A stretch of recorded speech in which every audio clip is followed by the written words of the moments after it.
We're looking at Daniel chapter 3 today, and Daniel chapter 3 is about God's superior power in his servant's faithfulness. And the focus is on God's superior power. This earlier part of the book of Daniel has a clear, what we call a chiastic structure, and that means that chapter 2 mirrors chapter 7, chapter 3 mirrors chapter 6, chapter 4 mirrors chapter 5. And they're dealing with the same sort of point. And this section is kind of bookended because the book starts off, chapter 1 in Hebrew, and then in these chapters, starting with chapter 2 right through chapter 7, you've got the different language, Aramaic, another Semitic language, but it's a different language, and then it goes back after chapter 7 to Hebrew again.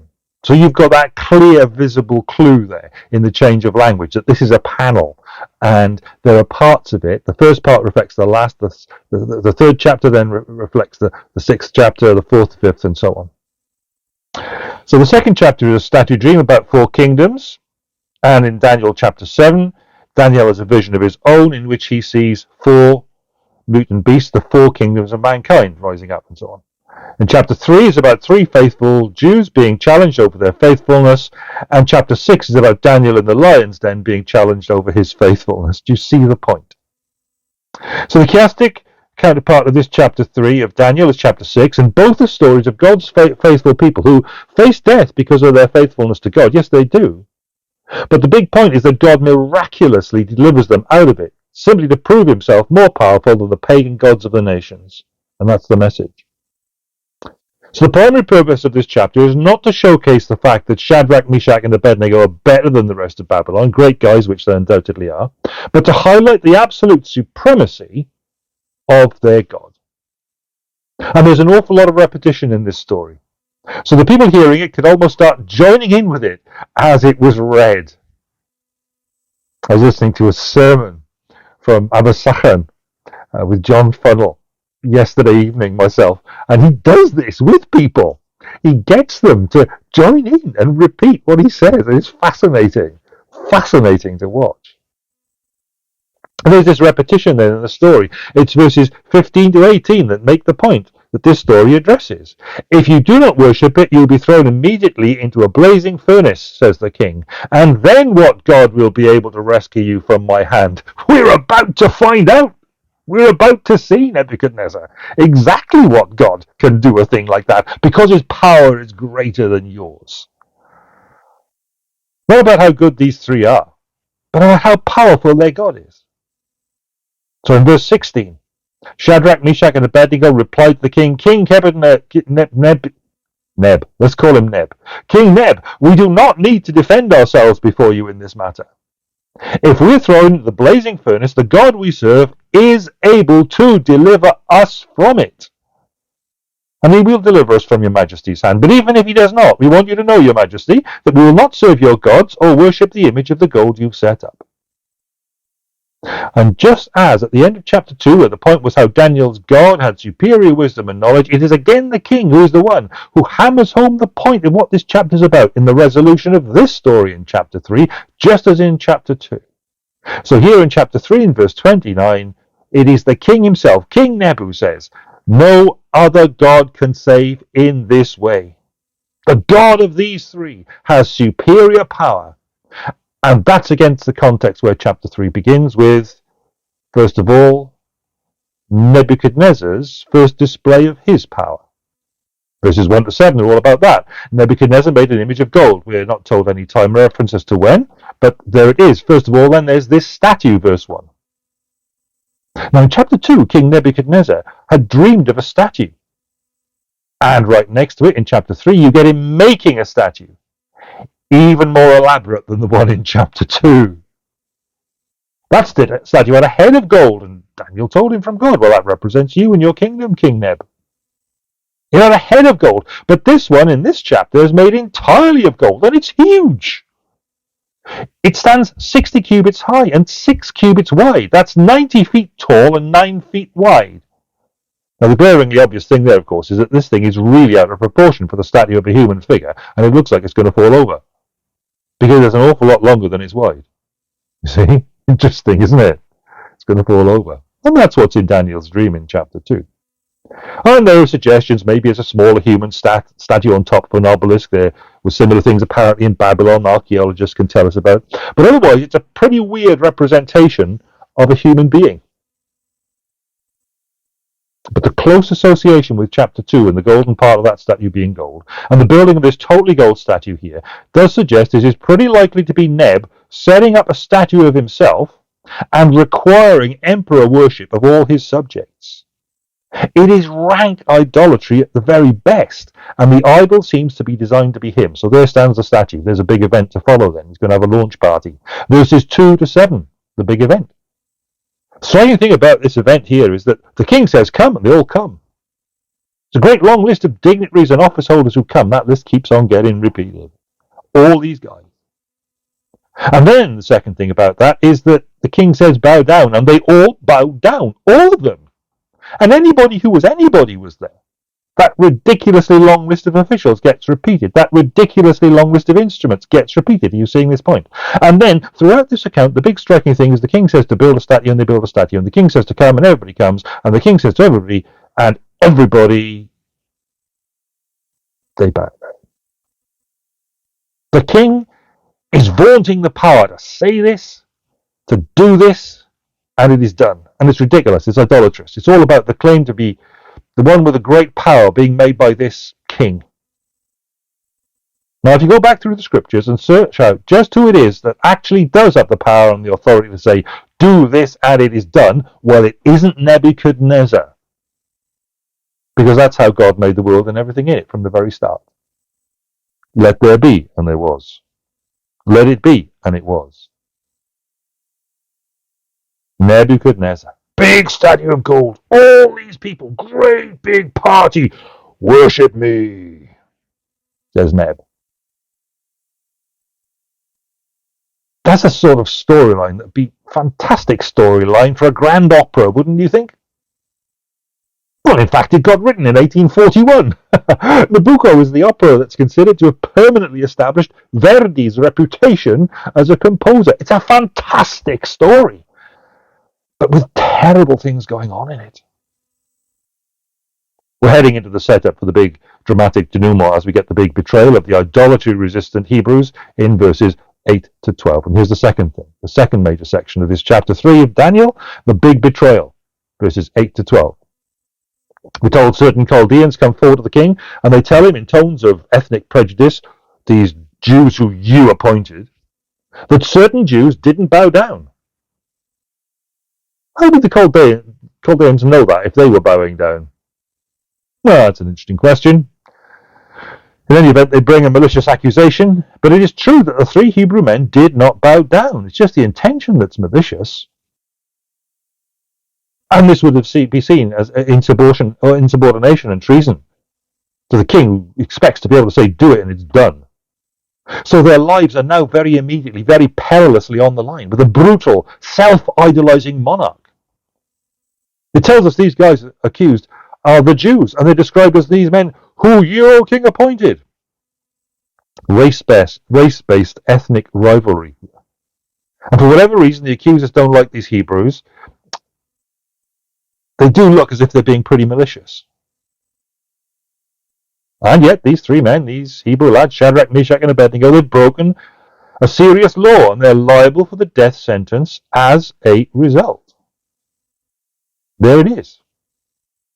That's really all that's going on here in these verses. This section just serves to take us to the next one, which informs our thinking by means of this human power play between the 3 and the over-vaunted king. So thirdly then, verses 13 to 20, there's this interaction between the king and the 3 men. And it's here, in this section of the chapter, this third section, that the really big stuff gets stated. In it, the arrogant, God-defying king is going to blow up, and he's going to develop the challenge to faith at the center of the whole chapter. So here's the king. The challenge is explicit in verse 15. Now when you hear the sound of the horn, flute, zither, lyre, harp, pipe, and all kinds of music, if you're ready to fall down, worship the image I made, very good. But if you do not worship it, you'll be thrown immediately into a blazing furnace. And then, says the king, then what God will be able to rescue you from my hand? See that last bit? That's the point. Nebuchadnezzar seems to be giving them a second chance, but he's saying and re-emphasizing, what God is powerful enough to deliver you out of my hand? There's the challenge. It's a huge claim. It's the claim of a human king to be more powerful than any other god out there. Who has ultimate power? Look, actually see what's going on here. The king is challenging the idea that the God of the Bible is the sovereign God. It's a remarkable claim. But as Wendy Widder says, that is a challenge that the God of the Bible will take. So for the first time, only time now, the three men, Shadrach, Meshach, and Abednego, speak. And they don't speak individually, they speak as if one, as if united as one character in the storyline. The three men. The king does that. He challenges divine sovereignty. The three men, in some ways, these guys, as that single unit, they represent the ideal Jew. But the great big shocking thing in that culture that would really hit home is the way that these three guys address King Neb in verse 16. By his name, rather than, O King, live forever, or something like that. Well, he'd never do that. King Nebuchadnezzar, they say. Oh, don't do that. More than a breach of protocol. Now, there's a more respectful way of construing the Aramaic, I'm aware of that, but you almost have here what sounds like impudence or disrespect. And what you make of that determines what you make of the rest of what they say. There's an anomalous sentence structure in the Aramaic, which makes it possible that various translations are correct. But in terms of the structure and the way the sentences, the way the Aramaic seems to work, it looks like the last one that I've come across really is the best. If our God is able, he will deliver us. It's likely that's the translation most faithful to the actual text. If our God is able, he will deliver us. Now, we don't go for that, and the main translations of the Bible over the years haven't gone for that. We don't like the sound of that. We don't like the sound of these guys that we're trying to make the heroes of the faith, which is not what the chapter is about.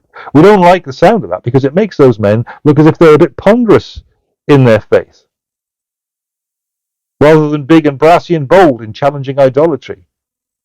And that makes us feel uncomfortable, the thought that they could be leaving room for the way God might not deliver them. Well, that's a realistic prospect for them, you see. We feel uncomfortable with that kind of suggestion that they're actually saying, well, if our God is able, he could deliver. He will deliver us. Makes us feel uncomfortable. That's no reason to reject what the best analysis of the text tells us, though, is the best translation. Because if we discounted everything in the Bible that made us feel uncomfortable, we'd be in real trouble, right? Remember, this isn't the propositional truth these guys are delivering. This is reflecting their thoughts, possibly even their doubts. And it seems important to remember they are in exile because their God had not delivered them on the major previous occasion from the hand of Nebuchadnezzar. So it's possible these three men are reflecting as the typical representation of their people, some common pattern of doubt that these people really had. Why didn't our God deliver us? And why are we here in Babylon? It's a difficult passage because of the language, and it gives us something to chew over. John Cook, he's a grammarian in Hebrew and Aramaic. He reckons they're saying that the three are putting aside the issue of whether God is going to deliver them or not. Whether he does or not, we are not going to bow down. And that's a new take on this verse. I'm aware of it. We need to give it time to err in the groves of academe to have this really groundbreaking work that's been done on the Aramaic grammar evaluated. But at the end of the day, what matters is whatever happens, the three are still not going to bow down. They will not violate the first and second commandments, no matter what. So, they are not going to conform. Are the three going to take a huge risk with the good name of their God? Well, bear this in mind. If their God doesn't deliver, then the king is still going to be shown to be powerless. Because he couldn't even get these three rather young men, captive men, to bow down and worship his idolatrous way as specified, in spite of threatening them with the worst that he's got. He's shown to be weak, just by their response. So the king gets angry. He has lots of hot words. It's an interesting storytelling device here. Look at this. The king gets hot, then the furnace gets hot. Then the king gets hotter again, and then the furnace is heated up 7 times hotter. You can't take that as a measure, by the way. There wasn't a knob on the front of the furnace. They didn't rotate it from gas mark 5 to like gas mark 7. Number 7 is the number of completion. So this furnace is as hot as it can possibly be. Completely hot. And who does the king call to throw the boys in? Verse 20. Daniel 3:20. Some of his strongest men. What happens when they throw the 3 in? Some of the king's mightiest men fall dead, but the 3 fall in and yet are seen to be walking about in the flames. And interestingly, they're described as wearing all sorts of combustible garments in there. The materials are specified and they are fire prone, but those clothes are not burned up. There's no way those guys should come out alive, let alone leave the furnace without even a whiff of fire on them. Well, verses 21 to 25 then, fourthly. These men,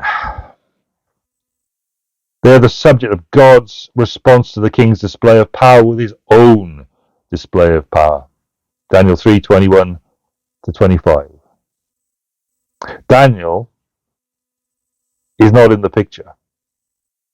He will be in the mirroring passage later on in Daniel 6. But what happens here is that those 3 men are in the fire, and Nebuchadnezzar sees a 4th man in the fire. Now, it's only Nebuchadnezzar who sees that 4th man in the fire, and Nebuchadnezzar reports that the 4th man in the fire has the appearance of a son of the gods, unquote. A son of the gods. The Aramaic is not being faithfully rendered by translations that say the Son of God, or whatever. Nebuchadnezzar does not at this point have a clear understanding of Jesus, and Daniel 3 is not saying that, however tasty a morsel that might seem to us.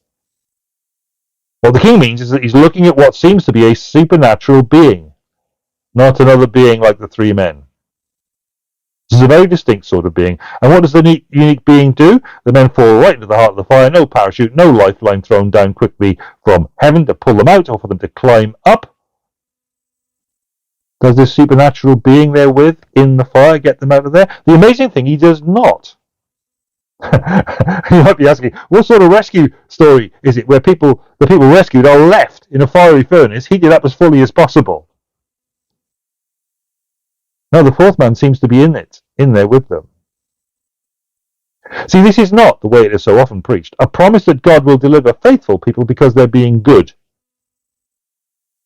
Today, in many parts of the world, God is not doing that for very faithful people. I don't think we can decide from Scripture what we might wish to decide, but that is that God delivers his faithful people from this world's catastrophes, full stop. Hebrews 11, with its talk of faithful people being devoured by lions or sawn in half between 2 planks of wood, that tends to suggest that saying that God always delivers you if you stay faithful to him is patently wrong. This one, like a son of the gods, does not deliver God's faithful people out of that fire, but he's in there with them. And when it comes to getting out of the fire, they get up and walk out of it themselves in due course. See, if God does deliver his people in this world, it's not for any other reason than for his glory. If you can't live faithfully with that, then you've fallen into the trap of holding an over-realized eschatology, which is at least every bit as serious a complaint as it sounds. You don't want to go telling the faithful martyrs of this world that if they'd been faithful enough, they wouldn't have been killed. And that's the implication of the way this story is often preached. No, this is the descriptive account, not a prescriptive theology of the unbreakable connection between being faithful and getting released from the consequences that you fear. Do you see how ludicrous the idea sounds when you put it like that? This is not a rescue story, a self-rescue. They self-extricate, to use the jargon, in due course. But they're walking around with this 4th person, with them, in the fire. Well, fifthly then, and here comes the denouement, verses 26 to 29, Nebuchadnezzar calls the men out. The satraps and so on, the highest officials, are witness to the fact that the 3 come out at the king's bidding. He's clearly changed his mind about this furnace and these boys now. And then as they do so, they are clearly untouched by the fire in any way, except for one. Can you see what it is? The ropes that had bound them had fallen off in the fire, where we saw they'd been walking around unbound. And the king is really impressed. And he makes a big statement. He seems to be doing so well in the first part of that statement, verse 28. Then Nebuchadnezzar said, "Praise be to the God of Shadrach, Meshach, and Abednego, who sent his angel and rescued his servants. They trusted in him and defied the king's command and were willing to give up their lives rather than serve or worship any god except their own God, yea, Neb. Except he's learning, but he's not making great strides because he goes on immediately in verse 29. Therefore I decree that the people of any nation or language who say anything against the God of Shadrach, Meshach, and Abednego be cut into pieces, and their houses be burned into piles of rubble, for no other God can save in this way." He hasn't quite got there yet, hasn't he? Well, in chapter 2, Nebuchadnezzar meets the God who has superior knowledge and understanding way above the king's grasp. And in this chapter, chapter 3, Nebuchadnezzar meets the God who has superior power way above the king's own grasp and sends one like a son of God, the gods, to stand with them in that fire. And the king is amazingly impressed by that. Let's come to a conclusion. What was that fourth figure doing in the fire? What was he doing there? Was he in there getting them out? No. God delivered them from the fire. Was he going around covering them with fire blankets and shielding them from the fire? No. God stopped them, even in their highly combustible garments, from getting burned up in the fire. So what was he doing in there? He wasn't in there for anyone who didn't see him, and only the king saw him. What was he doing in there for Nebuchadnezzar? Two things. The whole event showed the king a grand display of God's power. It makes it obvious the whole thing was down to God and his power, not to anything special in those three guys. It wasn't that they were special. A little while before, they weren't even sure their king was going to deliver them. The second thing he's there for, firstly, to display God's power. This is God's power at work. The second thing he's there for is it kept him from thinking these three guys themselves had delivered themselves because they were gods. And there was a danger of that in a context where idolatry and the worship of humans as gods was a possibility. It's God showing the king that God was the one doing these things. What are the takeaways from this story? It's about idolatry. And in the contrast that these guys are not being faithful to God so that he will pull them out of a hole. That's how idolatry thinks and functions itself. That's penny in the slot religion. No, these guys are faithful to God because he's God. They didn't stay faithful because that would fix things for them. They didn't do it because God was their fire insurance. They were committed to honor God in life and in death. They were faithful to live or to die in his uncompromised service, no matter what. He was God, and they were going to follow him no matter what. And that faithfulness does not always lead to deliverance. In later chapters, people are going to suffer worse things than even these three suffered. There will be martyrs in the Bible. But in the midst of what they suffered, God was with. He was amongst his faithful people. So then, the previous chapter was all about God's superior knowledge and understanding, the ability to describe and interpret the dream. And this chapter is all about God's superior and his faithful presence with his faithful people. And Nebuchadnezzar himself sums that up in what he says at the end. There's no God who can save like the God of Shadrach, Meshach, and Abednego. He recognized superior power when he sees it. Neb had done all he could that was within his power to make that furnace 7 times hotter even. And the strongest and the best of his men fell at the door of that furnace as they threw the 3 guys in. And by the power of God, they're seen walking around in that fire. It's really not so much about our faithfulness leading to deliverance. It's about the power contest between Nebuchadnezzar and God. What God can save you from this, he'd said at the beginning. Only the God of Shadrach, Meshach, and Abednego can, he says at the end. This is really not so much about our faithfulness leading to deliverance. It's about the supremacy of our sovereign God. And guaranteed deliverance lies in his hand. But it may well lie beyond here.